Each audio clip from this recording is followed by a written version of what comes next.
a mystic who lived during the 14th century. She was named Doctor of Theology by the Catholic Church and is the patron saint of Italy. Today's curiosities are about Saint Catherine of Siena. Here are 19 facts about her. 19. Who was Catherine of Siena? Catherine of Siena, baptized as Caterina Benincasa, was born on March 25, 1347, in Siena, a city in the Tuscany region of Italy.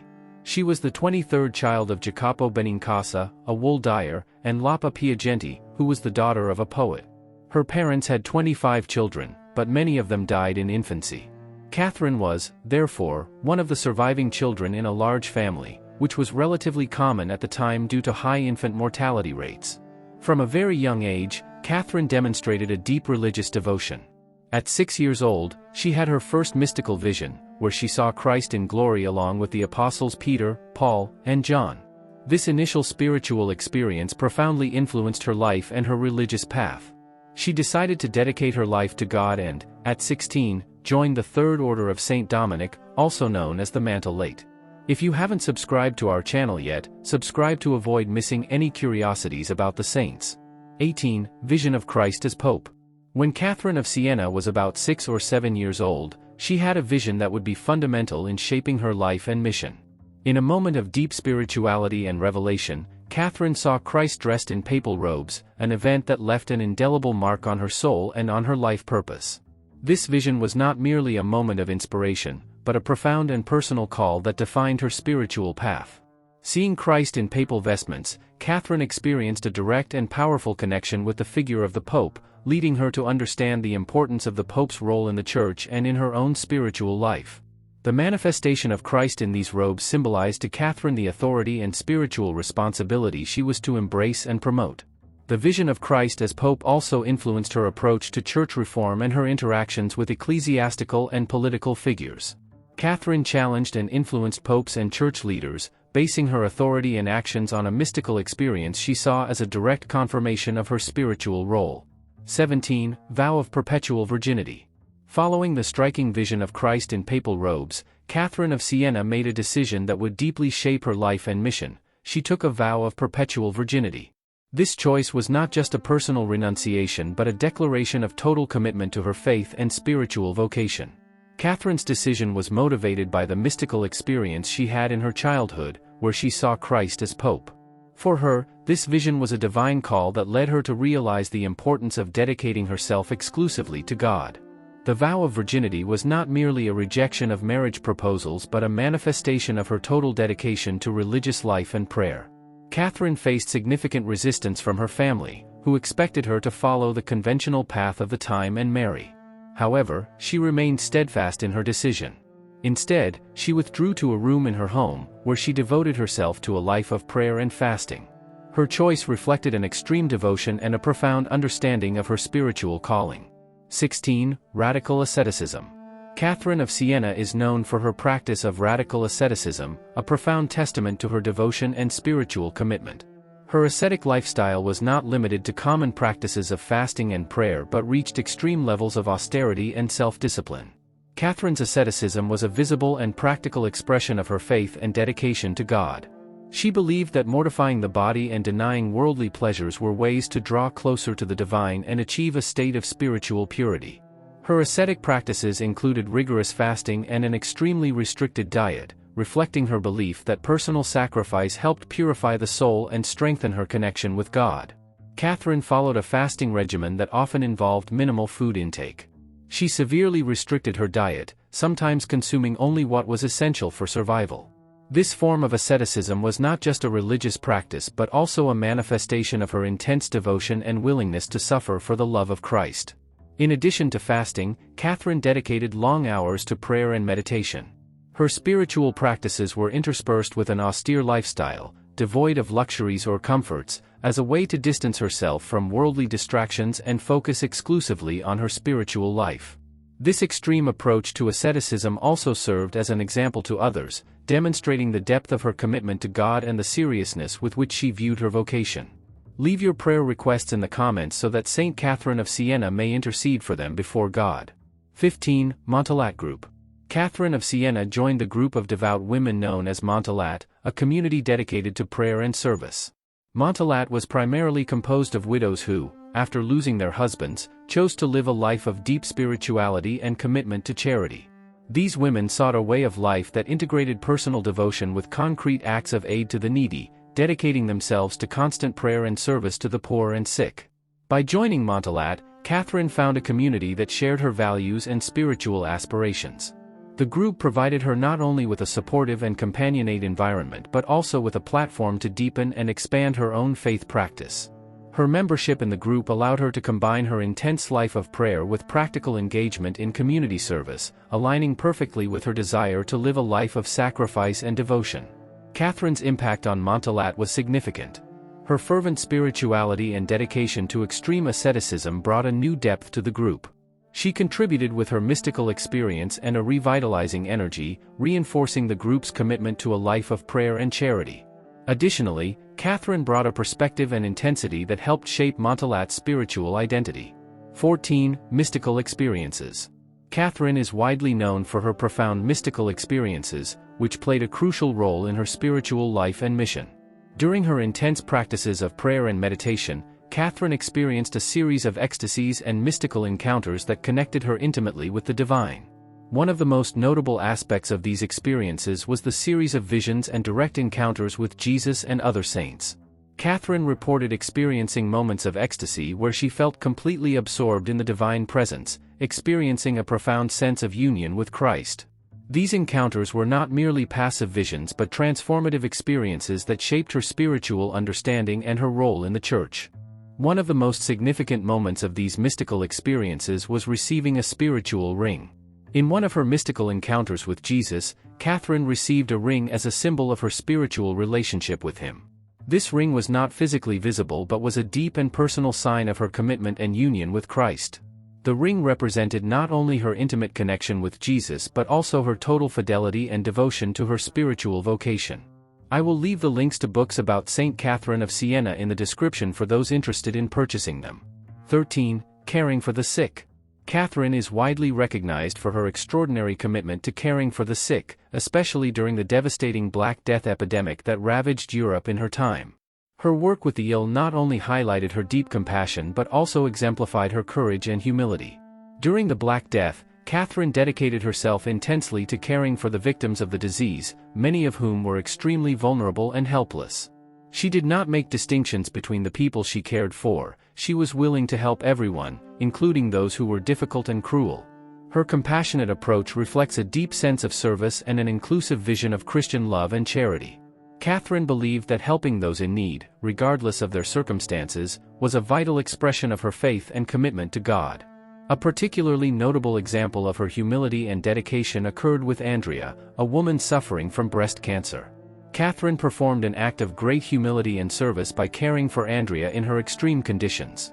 In a deeply symbolic and altruistic gesture, Catherine washed Andrea's wounds and, to show her love and devotion, drank the contaminated water that had been used to clean the wounds.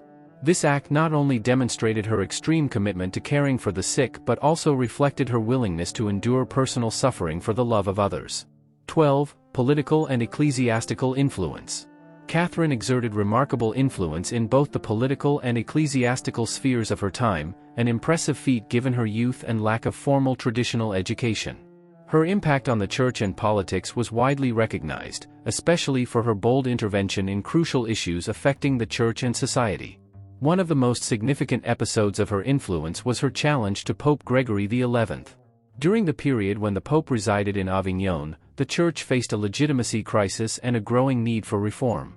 Catherine, with her determination and spiritual vision, felt it was vital for the Church to return to Rome, its historic and symbolic birthplace.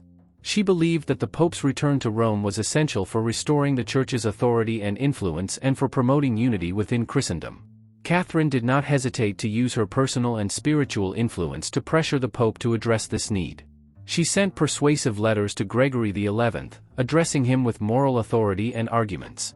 Her involvement was not limited to words. She also sought to influence political and ecclesiastical decisions, using her network of contacts and personal presence to effect the desired change.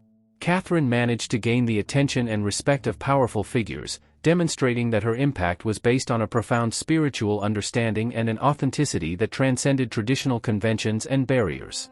In addition to her direct interaction with the Pope, Catherine also played an important role in the politics of the time, using her influence to promote peace and reform. Her ability to navigate both ecclesiastical and political challenges showcased exceptional competence and a clear vision for the Church and society. 11. Recognition as Doctor of the Church. Catherine of Siena received the title of Doctor of the Church not through a formal academic path but through her profound mystical experiences and spiritual writings that significantly impacted Christian tradition. This recognition demonstrates that her influence and authority in the Church were based not only on academic knowledge but also on an authentic and illuminating spiritual experience. In Catherine's case, her recognition as a Doctor of the Church was a reflection of the lasting impact of her mystical experiences and the spiritual depth of her writings. She did not have a formal academic background. Her knowledge and theological understanding came from her direct experiences with the divine and her intense life of prayer and asceticism. Catherine was deeply marked by her mystical visions and spiritual encounters with Jesus and other saints, which shaped her understanding and expression of faith. These encounters were not merely personal experiences but were translated into writings that addressed profound theological themes and offered insights into spiritual life and relationship with God. Her texts, such as the Dialogue, are rich in metaphors and vivid imagery that reflect her direct experience and spiritual vision. The depth of her visions and the impact of her writings led the Church to recognize the theological and spiritual value of her contributions.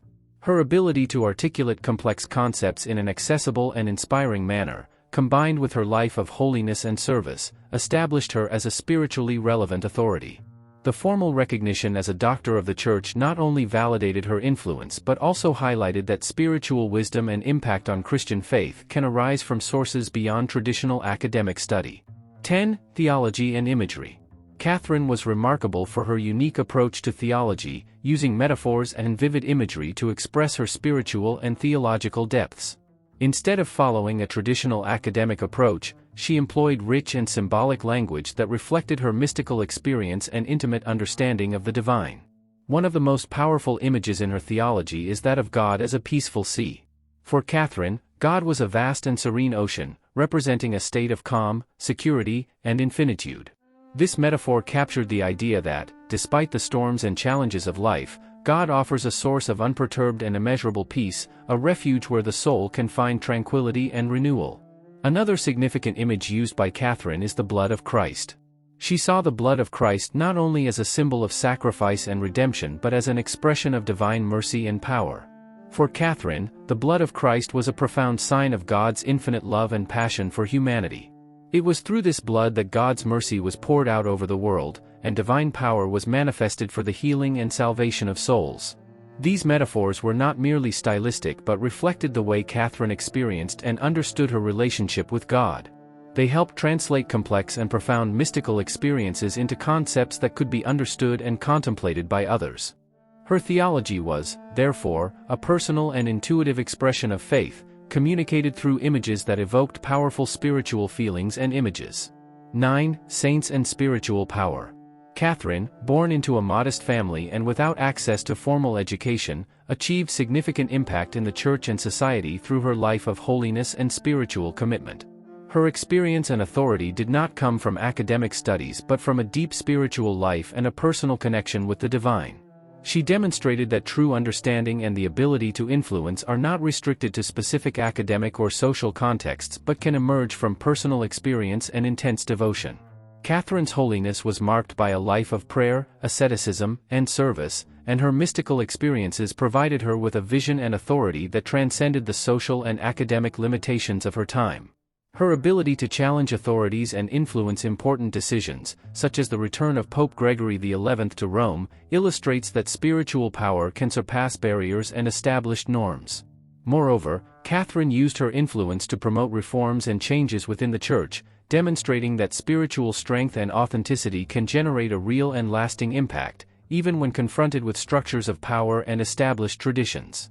Her ability to touch hearts and shape the direction of the Church, despite external limitations, underscores the idea that true spiritual authority comes from a genuine connection with the divine and personal integrity, rather than from qualifications or social status. 8. The image of the bridge. Catherine of Siena used the image of Jesus as a bridge to illustrate the profound and complex connection between heaven and earth, offering a rich and meaningful metaphor to understand the relationship between the divine and the human.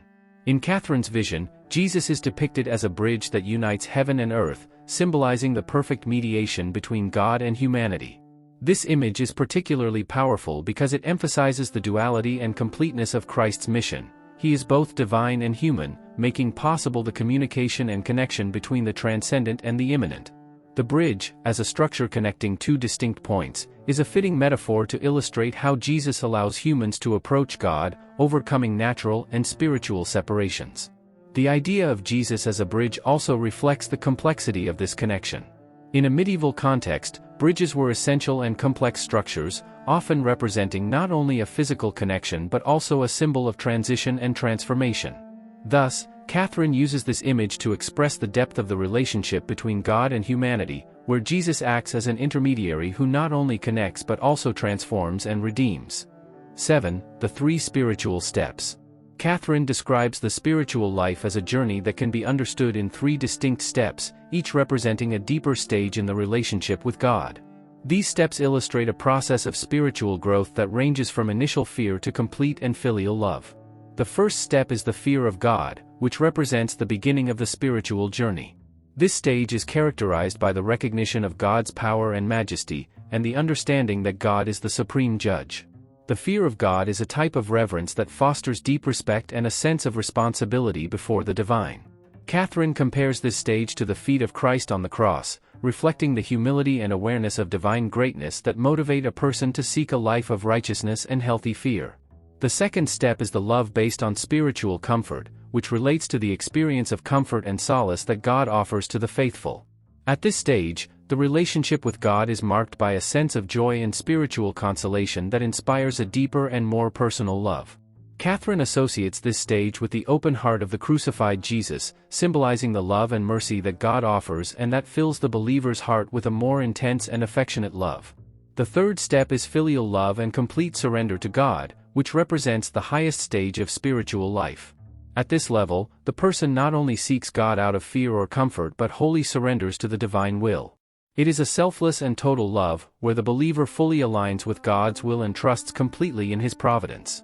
Catherine compares this stage to the mouth of Christ, symbolizing the total union and complete surrender that manifest in a life lived in full conformity with the divine will.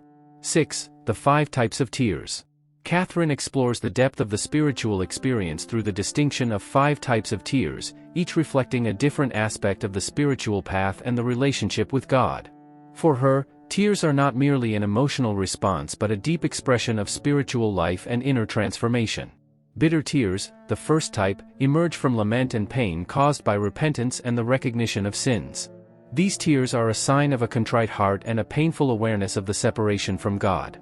They represent the deep sorrow that comes from understanding one's own mistakes and the sincere search for reconciliation with the divine. Bitter weeping is a reflection of spiritual pain and the need for purification.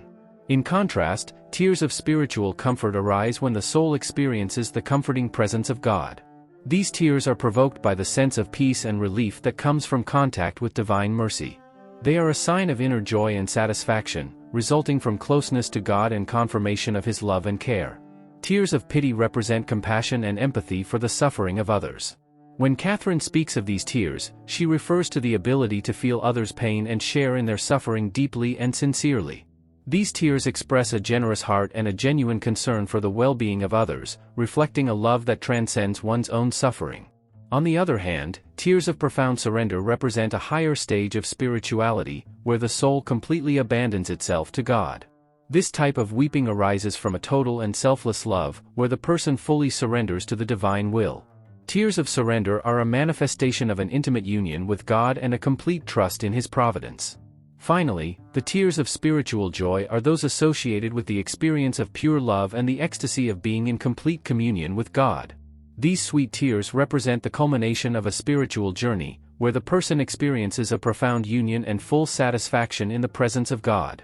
They are a sign of complete love and a spiritual fulfillment that transcends all previous forms of tears. 5. The vision of hell. Catherine expressed a radical and hopeful view of hell, based on the profound conviction that God's love has the power to eradicate even the darkest realities of existence. In her theology and mystical experiences, Catherine not only addressed the idea of hell as a state of eternal separation from God but also presented a bold hope that divine love could transform and eventually overcome this condition. For Catherine, hell represented the extreme opposite of God's presence and mercy. It is seen as a place of eternal separation and suffering, resulting from a radical departure from God. However, her radical and hopeful vision challenged the traditional view by suggesting that God's love, being infinitely powerful and encompassing, has the ability to overcome even hell. The idea that God's love could eradicate hell is rooted in Catherine's conviction that divine mercy is limitless and capable of reaching all aspects of creation, even the most distant or corrupted. She believed that God's love not only offers redemption and salvation to those who repent but also has the potential to eventually transform the most extreme and desperate conditions. For Catherine, the possibility that God's love could transcend hell reflects a radical vision of hope and optimism regarding universal salvation. This perspective is not just a theoretical reflection but also a testimony to Catherine's unwavering faith in God's ability to bring transformation and redemption. Her view of hell as a condition that could be overcome by divine love demonstrates a deep commitment to the idea that, ultimately, God's love has the strength to transform all realities, including the darkest ones. 4. The importance of the cross. For Catherine of Siena, the cross occupies a central position in spiritual life and communion with God. She views the cross not as a symbol of masochism or unnecessary suffering but as an essential means of overcoming the ego and deepening the relationship with the divine. The importance of the cross, in her view, is rooted in its role as an instrument of transformation and redemption. Catherine sees the cross as a path that allows individuals to draw closer to God through the overcoming of ego and self-indulgence. Instead of being merely an imposition of suffering, the cross is seen as a means of purification and spiritual growth. The centrality of the cross in Catherine's spirituality is connected to the idea that the suffering and surrender associated with the cross are necessary for a true union with God. The cross symbolizes the death of the ego and sinful inclinations, making space for a life lived in accordance with divine will. It is through the acceptance of the cross and redemptive suffering that believers can detach from their selfish concerns and open themselves to the fullness of God's grace. 3. Mystical union and spiritual marriage. For Catherine of Siena, mystical union with God is described as a spiritual marriage, a rich metaphor that illustrates the depth and intimacy of the relationship between the soul and the divine. This concept of spiritual marriage does not refer to a physical or worldly relationship but to a profound and transcendental union symbolizing the highest love and intimacy with God. The concept of spiritual marriage also symbolizes the eternal commitment and fidelity that the soul must have towards God. It is a covenant that transcends the concerns and distractions of the material world and focuses on union with the divine. This metaphor highlights the importance of the dedication and love necessary to maintain a deep and meaningful spiritual relationship. 2. Death and canonization. Catherine of Siena died on April 29, 1380, at the age of 33. In the last years of her life, Catherine underwent a series of physical ailments and suffering, resulting from both her austere lifestyle and her rigorous spiritual practices, which included extreme fasting and bodily mortifications. After her death, Catherine's reputation as a saint and mystic only grew. Her influence on the Church, her visions, and her tireless advocacy for reform and the return of the papacy to Rome solidified her legacy.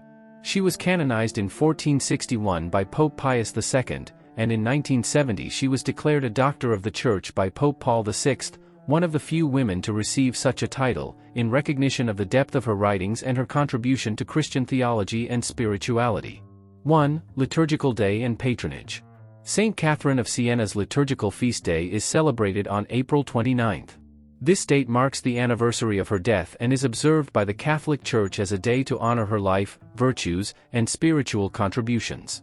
Saint Catherine of Siena is the patron saint of Italy, along with Saint Francis of Assisi, and also one of the patron saints of Europe. In 1939, Pope Pius XII declared her the patroness of Italy, and in 1999, Pope John Paul II named her one of the patron saints of Europe, in recognition of her significant spiritual and cultural influence. We have reached the end of another story full of curiosities. Don't forget to leave in the comments the curiosities about which saint you would like to see here on the channel. And until the next story.